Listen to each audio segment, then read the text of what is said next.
नमस्कार मित्रांनो, सुस्वागतम. लक्ष्मीच्या पावलांनी या मालिकेच्या आजच्या भागात कला ही खाली झोपते आणि तिला वर झोपायला येण्यासाठी अद्वैत मुद्दाम तिचं सर्व काही अंथरूण उचलतो आणि लगेच कला ही झोपेतून उठते आणि जोरात ओरडते की चांदेकर, अरे काय चाललं तुझं हे सर्व? का त्रास देतो तुम्हाला इतक्या रात्री? तेव्हा अद्वैत तिला म्हणत असतो की जर तू उठून वर झोपायला आली नाही तर असाच मी तुला रात्रभर त्रास देत राहील. तेव्हा संगीता मात्र चोरून हे सर्व बघत असते आणि ते बघून तिला मात्र खूप हसायला सुद्धा येत असतं आणि त्यावरती लगेच कला म्हणते की बरं बरं ठीक आहे, अरे येते मी वर झोपायला, तुम्हाला त्रास देऊ नकोस, सोड अगोदर एकदाच. तेव्हा अद्वैत हा काही कमी नसतो. अद्वैत तर तिचा जे काही अंथरूण आहे तो गोल फिरवतो आणि जोरात खाली असे तो टाकून देतो. तेव्हा कला जोरात पुन्हा ओरडते की अरे, तर संगीताला हे सर्व बघून आणखीन गालातल्या गालात हसू येत असतं. तेव्हा कला तटकन उठते आणि बेडजवळ येऊन उभी राहते. तेव्हा संगीताकडे तिचं लक्ष जाते.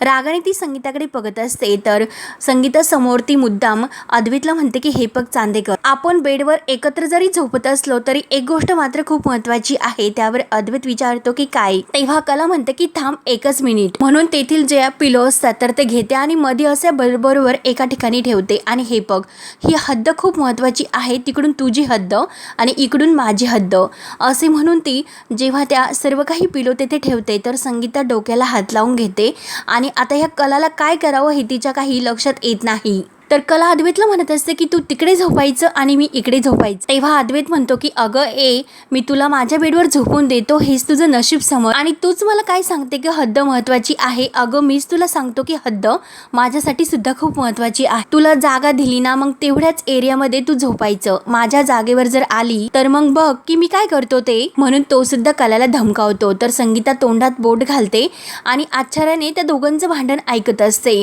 तेव्हा कला अद्वैतला म्हणत असते की हे बघ, मला माझी जागा पूर्णपणे व्यवस्थित माहिती आहे, महत्वाचं हे फक्त तुझ्यासाठी आहे, ती गोष्ट तू लक्षात ठेव. अरे मी फक्त इतक्या जागेमध्ये झोपणार आहे जितकी माझ्यासाठी जागा आहे तितक्या जागेत, आणि जर तुझा हात माझ्या हद्दीत जर आला, तो हात जर माझ्या हद्दीत दिसला तर दुसऱ्या दिवशी तू हात कुठे म्हणून सर्वत्र शोधत बसशील. तेव्हा अद्वैत सुद्धा तोऱ्यात म्हणतो की आली मोठी शहाणी, म्हणून एकमेकांकडे तोंड वाकडे करून एकमेकांकडे पाठ करतात आणि मस्त तोऱ्यात झोपतात. संगीताचे मात्र या दोघांवर लक्ष बारकाईनेच असते. ती डोकावून बघत असते की नेमकं या दोघांचं चाललं तरी काय, तिला तर यांच्या पुढे काय करू आणि काय नाही असं होतं. ती डोक्याला हात लावून घेते. त्यानंतर असं करता करता सकाळ होते आणि कला ही उठणार तोच लगेच ती अशी खाली धक्का म्हणजे पडते, कारण अद्वैतने झोपण्यासाठी पूर्ण जागा घेतलेली असते आणि एवढ्याशा जागेवर तिला झोपवलेलं असतं. कला हे जेव्हा पाहते आणि थांब, आता याच्याकडे मी बघते की यांनी माझी जागा का घेतली असेल, म्हणून लगेच ती अद्वैतच्या मागून येते आणि अद्वैतला बोटाचा धक्का देऊन उठवण्याचा प्रयत्न करत असते. अद्वैत मात्र कलाचे जे काही मोकळे केस असतात आणि कला तर खूप भडकलेली असते, म्हणून त्याला ती कला ही वेगळी राक्षसासारखी दिसते, म्हणजे भूत असं काही त्याला वाटतं.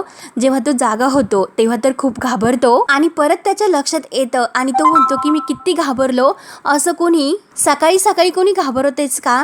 काय हे सकाळी सकाळी एकतर भूतासारखी माझ्या समोर उभी राहिली. तेव्हा कला म्हणते की हे बघ चांदेकर, नाटकं करू नकोस, आपलं काल रात्री काय ठरलं होतं, तू तुझ्या हद्दीत झोपणार आणि मी माझ्या हद्दीत झोपणार, मग काय झालं त्याचं? तेव्हा अद्वैत म्हणतो की अगं तुला तर हद्दीत राहायला जमतं का, आणि गेलो तिकडे त्यात, मग काय झालं तिकडं? तेव्हा कला चिडते आणि काय झालं असे विचारतो. अरे मी खाली पडले. तेव्हा अद्वैत म्हणतो की हे बघ, सकाळी सकाळी तुम्हाला त्रास देऊ नको, झाले ना आता, तुझी झोप तर झाली असेल तर तू जा आणि माझ्यासाठी कॉफी सुद्धा घेऊन ये. तेव्हा कला तर खूप चिडते. अरे चांदेकर, हद्द तर तू पाडतोस, अरे गादीवरची पण आणि स्वभावची सुद्धा. तेव्हा अद्वैत चिडून म्हणतो की काय कटकट लावली, एकतर झोपून सुद्धा देत नाही आणि कॉफी मागितली तर कॉफी सुद्धा द्यायला तयार नाही, आणि एवढं काय त्यात, हे बघ उशी बघ कुठे गेली ते म्हणून वोट दाखवत, आणि एकतर माझ्या रूम मध्ये माझ्याच बेडवर मोकळं झोपायची मला सवय आहे, झाले असेल थोडे, आणि रात्री कोणी झोपामध्ये विचार करतं का? आणि एवढंच असेल तर तू सांगू शकते का मला रात्री तुझा हात पाय काही इकडे आलाच नाही म्हणून? कॉफी तर देत नाही, निदान व्यवस्थित झोपून दे तरी. म्हणून अद्वैत पुन्हा अंगावर घेतो आणि कलाची जी काही हद्द असते तर त्या उशीच्या पलीकडून तो पाय टाकतो.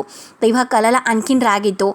कला जोरात ओरडते की चांदेकर, हे बघ तुझा पाय मागे घे, नाहीतर मी कापून टाकेल, हे बघ, म्हणून कला भयंकर चिडते. तेव्हा अद्वैत जोरात किंचाळतो, अगं उशी बघ ना कुठे गेली. त्यावर कला म्हणते की हो का. बेल्ट घेते आणि मधोमध बोलत वरवर तो बेल्ट ठेवते तेव्हा अद्वैत विचारत असतो की अगं काय चाललं तुझं हे गोगल गायसारखं.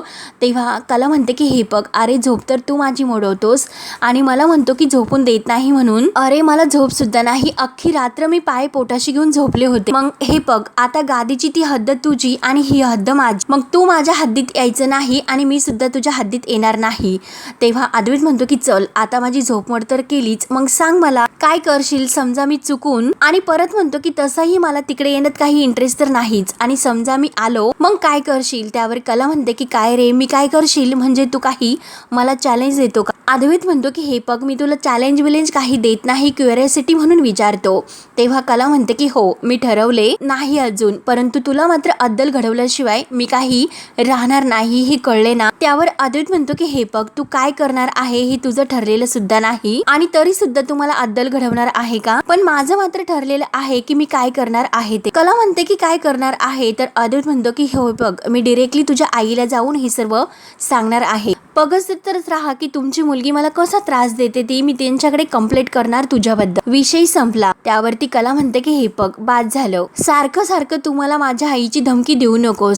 खूप चिडतो आणि ऍक्च्युली तुझ्यासारख्या बाईशी चांगलं वागणं हा खरंच खूप मोठा मूर्खपणा आहे. आणि ज्या काही त्या पिलो असतात तर तो फेकून देतो. आणि आता तुला फायनल वॉर्निंग असेल, हा सर्व जो काही पसारा आहे ना तो मला माझ्या बेडवरती नकोय, म्हणून सर्व काही पिलो फेकून देत आणि तुझी ही जी काही दादागिरी आहे ना ती सुद्धा येथे नाही चालणार, नाहीतर बघ की मी काय करतो ते. तेव्हा लगेच कला म्हणते की हा कोणता ऍटिट्यूड पणा म्हणायचा. तेव्हा अद्वैत म्हणतो की ऍटिट्यूड पणा म्हणजे काय, अगं माझीच रूम, माझंच घर आणि माझाच बेड. तर कला म्हणते की हो का, मग तुझ्याच बेडवरती बसून काल रात्री आपलं ठरलं होतं की तू तुझ्या हद्दीत राहणार आणि मी माझ्या हद्दीत राहणार आणि आता जर तू तुझी हद्द पाळली नाही तर तू आहे आणि मी आहे चांदेकर, तुला कळले ना आगाऊ कुठला. आणि कला मोठ्या तोऱ्यात उठते आणि कपाटामधून आपली साडी घेऊन ती फ्रेश होण्यासाठी बाथरूमला निघून जाते. तेव्हा अद्वैत लगेच म्हणतो की या अति आगाऊचा जो काही ऍटिट्यूडपणा आहे ना तो जरा अतिच वाढायला लागला, वेळेतच जरा कंट्रोल करायला हवं. त्यानंतर इकडे सरोजने सर्व काही नोकर असतात, आनंद, रघु, अंजू आणि या सर्वांना आत रूम मध्ये बोलावून घेतलेले असते आणि ती नोकरी काढण्याची धमकी त्या नोकरांना देते. तेव्हा अंजू म्हणते की मॅडम अहो इतक्या दिवसातून आम्ही या घरात नोकरी करतो, मग तुम्ही असे कामावरून काढू नका. आनंद सुद्धा तेच म्हणून विनवणी करत असतो. अंजूच्या डोळ्यात पाणी येतं. अंजू म्हणते की अहो मॅडम दिवाळी तर तोंडावर आली, घरातील सर्वजण माझ्याकडे डोळे लावून बसलेले आहे आणि कधी मी घरात येईल, नवीन कपडा घेऊन येईल, मिठाई घेऊन येईल आणि जर मी अशी नोकरी सोडून गेले तर मी त्यांना काय तोंड दाखवू. अहो सरोज मॅडम, ह्या दिवाळीला दिवस सुद्धा माझ्या घरामध्ये तुम्ही जर नोकरीवरून काढले तर लागणार सुद्धा नाही. आनंद सुद्धा तेच म्हणतो की आजपर्यंत कुठल्याही कामाला आम्ही नाही म्हटलो नाही, काही चुकलं असेल तर आम्ही माफी मागतो, हवं तर आम्ही आबांच्या पाया सुद्धा पडतो, परंतु आम्हाला मात्र तुम्ही कामावरून काढू नका. म्हणून रघु, अंजू वगैरे सर्व काही नोकर हे सरोजकडे हात जोडून विनवणी करतात. त्यावरती सरोज म्हणते की नाही, असं कोणी काही करणार नाही. आणि 1 मिनिट असे बोलून ती कपाटा जवळ येते आणि काही पैसे घेऊन ती त्यांच्या हातात देते. आणि हे दिवाळीचे पैसे आणि हे आतापर्यंतचे पैसे, थोडेसे जास्त पैसे दिले, कोणीही ते पैसे परत करायचे नाही. त्यावरती लगेच अंजू विचारते की सरोज मॅडम अहो इतकी वर्ष झालेत मी इकडे काम केले, परंतु आतापर्यंत मात्र कधीही तुम्ही असे केले नव्हते, पण आत्ताच का. तेव्हा सरोज म्हणते की हे बघ, आता खरंच मला कुणाची गरज नाही आणि जेव्हा मला गरज असेल तेव्हा मी आपणहून सर्वांना बोलावून घेईल. म्हणून सरोज त्या सर्व नोकरांना तेथून जायला सांगते. नंतर इकडे किचनमध्ये रजनी आणि संगीता यांचं काहीतरी स्वयंपाक सुरू असतो आणि समोर मस्त रोहिणी ही ज्यूस पित असते. रजनी ही संगीताला म्हणत असते की वहिनी आपण पालक पनीर करूया. संगीता म्हणत असते की पनीर नको, जास्त महाग झालेलं आहे ते, आता आपण फक्त पालक बनवूयात. तेवढ्यात लगेच सरोज त्या सर्व नोकरांना घेऊन बाहेर येते आणि सर्वांनी जरा इकडे लक्ष द्या, ऐकून घ्या जरा, असे मोठ्या आवाजात म्हणते आणि सर्वांसमोर म्हणते की मी आजपासून सर्व नोकरांना काढून टाकलेले आहे. तेव्हा रोहिणी यांना तर म्हणजे सरोजचं हे वागणं काही पटत नाही, परंतु संगीता सुद्धा बघतच असते. तेव्हा लगेच सर्वांसमोर सरोजी, अंजू, रघु, आनंद यांना म्हणत असते की तुम्ही तुमच्या रूममध्ये जा, तुमचं जे काही सामान असेल ते सर्व घेऊन या, आत्तापासूनच मी सर्वांना फ्री केलेलं आहे असे सांगते. तेव्हा लगेच अंजू, आनंद, रघु, बाकीचे सर्व नोकर हे काही न बोलता आपल्या रूममध्ये जातात आणि आपल्या सर्व बॅग घेऊन बाहेर येतात. तेव्हा रजनी विचारते की वहिनी अहो असं काय झालं, एकदम तडकाफडकी हा निर्णय घेतला. तेव्हा सरोज म्हणते की कारण मला त्याची गरज वाटत नाही म्हणून. तेव्हा रजनी म्हणते की वहिनी अहो असे काय म्हणतात, आता तर खरी गरज आहे. एकतर दिवाळी तोंडावर आली, फराळ सुद्धा व्हायचा, साफसफाई सुद्धा व्हायची आणि एकतर पाहुणे रावळे, मग एवढं सर्व कोण करणार? तेव्हा लगेच संगीताला टोमणा मारत लगेच सरोज म्हणते की दिवाळी जरी तोंडावर आली असली तर घरातील माणसं मात्र वाढलेली आहेत आणि जर प्रत्येकाने जबाबदारीने काम केलं तर प्रश्न मिटला आणि त्यासाठी काम करायला नोकरांची गरज आहे असे मात्र मला नाही वाटत. घरामध्ये इतक्या बायका असताना प्रत्येकाने काम वाटून घ्यायला हवं. आणि सरोज मुद्दाम ही संगीताकडे बघत रजनीला म्हणते की त्यांना विचार की त्यांच्या घरी इतकं सर्व काही काम कोण करतं. तेव्हा संगीता आपली ही सहज बोलून जाते की हो, सर्व घरातील काम मीच करते, मदतीला आमचेही असतात पण तरी सुद्धा मीच सर्व काही काम करते. तेव्हा संगीता रजनीला म्हणते की बघितलंस का, त्यांना कामाची सवय आहे आणि त्या आपल्या घरी सुद्धा राहायला आल्या म्हणजे त्या कामच करायला आल्यात. रोहिणीला मात्र हे सर्व बघून खूप आनंद होत असतो. तेव्हा रजनी म्हणते की वहिनी आहो, त्या काही आपल्या नौकर नाही, त्या आपल्या विहीनबाई आहेत आणि काम करण्यासाठी थोडेच ते इथे आलेत का, त्या मुलीचं बाळंतपण आहे त्याची काळजी घेण्यासाठी, तिची काय हवं नको हे पाहण्यासाठी इथे आल्या. तेव्हा सरोज म्हणते की मी त्यांना या घरातील नोकर आहे असे म्हटलेले नाही, पण सध्या मात्र ते आपल्या घरात राहतात आणि 4 वेळेला खातात म्हणून त्यांनी काही थोडंसं काम केलं तर काही बिघडत नाही आणि काही फरक सुद्धा पडत नाही. तेव्हा संगीता म्हणते की हो, तुम्ही काही काळजी करू नका, मला कामाची खरंच खूप सवय सुद्धा आहे आणि सर्व काही काम मी अगदी झटक्यात उरकते. तेव्हा सरोजचा हा कामाचा आणि ह्या केलेला निर्णयाचा झटका बघून रोहिणी मात्र खुश होते आणि कधी कधी तर सरोज वहिनी म्हणजे सिक्सरच मारते आणि सरोज वहिनीने काय ही खेळी खेळलीस, मग आता ह्या संगीताला त्रास देण्यासाठी आणखीनच मज्जा येईल म्हणून रोहिणीला तर खूप गुदगुल्या होता. परंतु रजनीला मात्र हे काही पटत नाही. ती सरोजला म्हणते की वहिनी असं कसं वागू शकतात तुम्ही. तेव्हा संगीता रजनीला म्हणते की रजनीताई तुम्ही काळजी करू नका, मी तुम्हाला सांगितलं ना मला कामाची सवय आहे. आणि तेवढ्यात रोहिणी ही डायनिंग टेबल जवळ जाते आणि मुद्दाम संगीताला आणखीन काहीतरी काम वाढवून ठेवण्यासाठी आणखीन एक कामाचा प्रताप कर आणि जी काही चटणीची बरणी असते ती मुद्दाम सर्व काही खाली सांडून देते आणि परत म्हणते की अरे बापरे, येथे काहीतरी सांडलेले आहे असे किंचाळून म्हणते. आणि आता हे कोण साफ करणार? अगं सरोज वहिनी, तू तर सगळ्या नोकरांना कामावरून काढून टाकले, मग आता हे सर्व साफसफाई कोण करणार? आणि लगेच संगीताला म्हणते की मिसेस खरे प्लीज तुम्ही हे सर्व साफसफाई करून घेतात का? नाही म्हणजे आम्हाला या असल्या कामाची सवय नाही म्हणून विचारलं. रजनीला मात्र सरोज आणि रोहिणीचा खूप राग येत असतो. तेव्हा मात्र संगीता आपली कामाला तयारच असते, परंतु सरोजच्या अगदी मनासारखं रोहिणी वागत असते म्हणून रोहिणी जे काही करते ते बघून सरोजला खूप आनंद होतो. तेव्हा लगेच संगीता म्हणते की हो, तुम्ही बाजूला व्हा, मी सर्व काही साफसफाई करून घेते. रजनीला मात्र टेन्शन येते आणि ती विचार करते की नेमके ह्या दोघींचं काय चाललं आणि ह्या अशा का वागतात. तेव्हा संगीता लगेच आपलं जे काही झाडू सुपली वगैरे आहे ते घेऊन येते आणि ते साफ करायला सुरुवात करते. ते बघून रजनीला खूप राग येत असतो आणि संगीताची तिला काळजी वाटत असते की संगीताला या घरामध्ये असे वागवले जाते, नोकरांची वागणूक दिली जाते म्हणून तिला खूप वाईट सुद्धा वाटतं. रोहिणी आणि सरोज मात्र ते सर्व बघून अगदी तोऱ्यात हसत असतात. त्यानंतर इकडे अद्वैत आणि कला हे एकासोबत आरशासमोर येतात. कला मात्र अगोदर तयार होत असते आणि लगेच अद्वैत येथे येतो आणि अद्वैत उंच असल्यामुळे तो कलाच्या वरवर असे पाय करून अगदी उंच आरशासमोर आपला केस विंचरत असतो. कला मात्र तिची उंची काही पुरत नसल्यामुळे ती आपले पाय वर करून अद्वैतच्या पेक्षा उंच गाठण्याचा प्रयत्न करते. तेव्हा अद्वैत मात्र अगदी मस्त हसतो आणि उंची जर असली तर काही शक्य असतं असे म्हणतो. तर लगेच कला म्हणते की काय रे, तू मला माझ्या उंचीवरून टोमणा मारतोस की काय? तर अद्वैत म्हणतो की अगं मी सेंटीमीटर वाल्या उंचीबद्दल नाही बोलत आणि डोक्याला हात लावून म्हणतो की मी भौतिक उंचीबद्दल बोलतो आणि तसेही तुझी सेंटीमीटरमध्ये उंची मोजायची जर झाली तर ती मानेपर्यंतच मोजावी लागेल, कारण वरती जो भाग आहे ना तो अगदी रिकामा झालेला आहे. त्यावरती कला ते ऐकून म्हणते की अच्छा, म्हणजे तुला असे म्हणायचे की मला वरती डोक्याचा भाग नाही म्हणून. अरे मग तुझं काय आहे? तर अद्वैत म्हणतो की डोकं. तर कला म्हणते की चांदेकर हे बघ, अरे तुलाही भले कितीही वाटत असले की तू कितीही विनोदी असेल, परंतु मला तर असे वाटते की तू खरंच एडिटिंग आहे आणि जर तुला असं वाटत असेल की तू उंचीवरून मला टॉन्ट मारशील आणि त्यामुळे मला काहीतरी असं वाटेल, परंतु तरी मात्र तसे काही होणार नाही, कारण अरे तुला हे म्हण माहिती आहे का, मूर्ती लहान मात्र कीर्ती महान. तेव्हा अद्वैतला तर हसायला येतो आणि तो कलाला म्हणतो की एक सेकंद, मला तुझ्याशी बोलायचं. तेव्हा कला तर जायला निघते आणि जर कामाचे असेल तरच बोल असे म्हणते.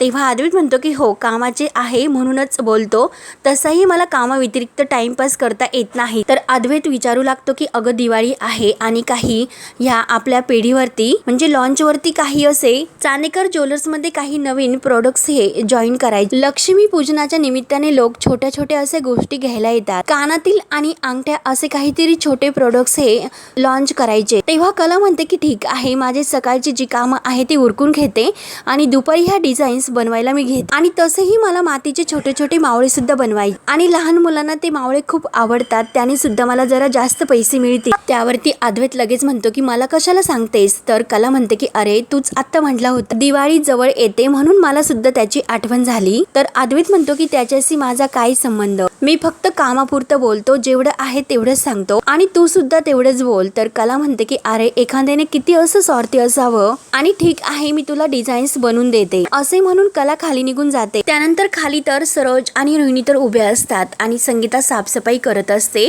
तर रजनी म्हणत असते की संगीता वहिनी अहो बास पुरे करा आता। तेव्हा संगीता म्हणते की नाही अहो रजनी वहिनी राहून द्या, सर्व काही व्यवस्थित साफसफाई करून घेते। रोहिणी आणि सरोजच्या अगदी मनासारखं होत असतं, कारण त्यांना संगीताकडून खूप काही कामं करून घेऊन तिला त्रास द्यायचा असतो। रजनी वारंवार संगीताला म्हणत असते की वहिनी राहून द्या, उरलेलं जे काही आहे ते मी करते। वहिनी अहो सोडा मी करते, एकतर अगोदरच तुमची कंबर भरली होती, सोडा ते राहून द्या म्हणून रजनीच्या जीवाची अगदी घालमेल होते। संगीता नाही म्हणत असते। तेव्हा लगेच रोहिणी लगेच रजनीला म्हणते की स्टॉप, काय म्हणतेस तू, बी प्रॅक्टिकल, तुला सवय आहे का हे सर्व काम करण्याची? इनफॅक्ट म्हणजे आपल्या घरात कुणालाही अशी काम करायची सवय नाही। अगं आपल्या घरामध्ये वर्षानुवर्ष नोकर आहे, इनफॅक्ट नोकरांच्या पिढ्या आपल्या घरात गेलेल्या आहेत। तेव्हा रजनी म्हणते की अहो वंश पण असे त्यांच्याकडून काम करायला घ्यायला नको। तेव्हा रोहिणी म्हणते की रजनी एक मिनिट, मला तर असं माहिती आहे की तुझं लग्न झाल्याच्या अगोदरपासून आपल्या घरामध्ये नोकर आहे। अगं तू घरातील काम करते, पण कुठली काम करते की घरामध्ये प्रत्येक स्वयंपाकघरात तू फोडणी देत असते, परंतु हाताशी मात्र तुझ्या नोकर आहे। मग ही असली काम करायची तुला सवय आहे का? आणि तेवढ्यात कला बाहेर येते आणि संगीता ती साफसफाई करत असताना बघून कलाला खूप मोठा धक्का बसतो आणि राग सुद्धा खूप येतो। रोहिणी म्हणत असते की एकतर ते त्या मदतीला थांबलेले आहेत, मग करून दे ना त्यांना ही सर्व काम, तू कशाला मध्ये अडथळा निर्माण करते? तेव्हा कला ही सर्व बघून लगेच संगीता जवळ येते आणि संगीताच्या हातातील तो कापडा पुसायचा घेते आणि आई अगं तू काय करतेस हे असे विचारते। अगं आई हे सर्व करण्यासाठी घरात बरीच अशी नोकर आहे, तू कशाला हे काम करतेस असे जेव्हा कला म्हणते तर घरातील नोकर आपले जे काही बॅग सामान असतात तर ते बाहेर घेऊन येतात। कला म्हणते की थांब मी त्या नोकरांना बोलावते असे म्हटल्यानंतर समोरच नोकर असतात आणि सर्वजण हे सामान घेऊन निघालेले असतात। तर ते बघून कला विचारते की अंजू अगं हे काय, कुठे निघालात तुम्ही सर्वजण असे विचारते। तर अंजू काही न बोलता कलाला म्हणते की कलाताई तुम्ही फक्त स्वतःची काळजी घ्या आणि आजपासून आम्ही इथे काम करणार नाही असे सांग। हे ऐकल्यानंतर कलाला धक्का बसतो। कला विचारते की असे का? तेव्हा अंजू सांगू लागते की दिवाळी आहे, दिवाळीतील घरातील सुद्धा आम्हाला कामं आहे आणि आमच्या घरच्यांना सुद्धा आम्हाला वेळ द्यायचा आहे, इकडचं तिकडचं जमून नाही म्हणून आम्ही निघून जातो।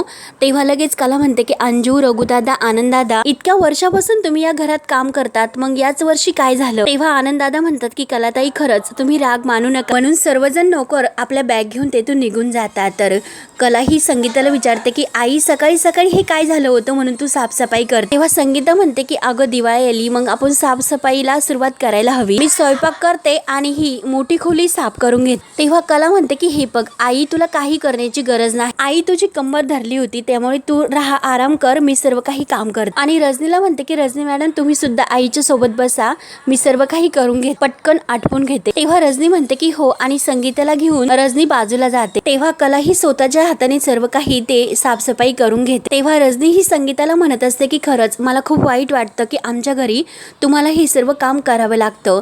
आणि त्याच वेळेस अद्वैत हा पायरीवर म्हणजे खाली येतच असतो आणि रजनीचे ते सर्व बोलणे तो ऐकतो आणि कला सुद्धा समोर साफसफाई करत असते। रजनी संगीताला म्हणत असते की तुम्ही कशासाठी येथे आलात आणि येथे आल्यानंतर तुम्हाला काय करावं लागतं आणि हे तुमचं काम सुद्धा नाही, तुम्ही आमच्या पाहुण्या आहात, व्यहीन आहात, पण मी सुद्धा काहीच बोलू शकले नाही हो। आणि फरची पुसायला आमच्याकडे असे कापडच वापरतात, त्यामुळे तुम्हाला वाकून हे सर्व काम करावं लागलं, म्हणून रजनीची संगीताला सॉरी म्हणते। तर संगीता म्हणते की रजनी मॅम अहो तुम्ही कशाला सॉरी म्हणता, माझ्या घरी सुद्धा मी असेच कापडानेच फरच्या पुसत असते, माझं घर काय आणि तुमचं घर काय, तुमचं घर सुद्धा माझंच घर आहे ना, मग घरचं काम करण्यासाठी कसली लाज आली हो? तेव्हा अद्वैत हे सर्व बघतो, परंतु तो कुणाला काहीच बोलत नाही आणि तो बाहेर निघून जातो।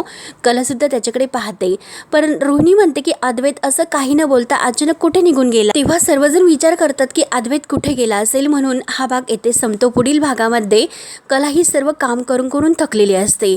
तेव्हा अद्वैत तिच्याकडे म्हणतो की हे बघ क्लायंट रिक्वायरमेंट आहे, पटकन तू डिझाईन करून. कला मात्र डिझाईन करायला घेते परंतु तिला झोप लागते. तर अद्वैत येतो. अद्वैत म्हणतो की अगं डिझाईन्स बनवायची तू झोपा का काढतेस. तर कला म्हणते की हे घरातील सर्व नोकर हे सुट्टीवर गेले, कधीतरी तू समजून घे.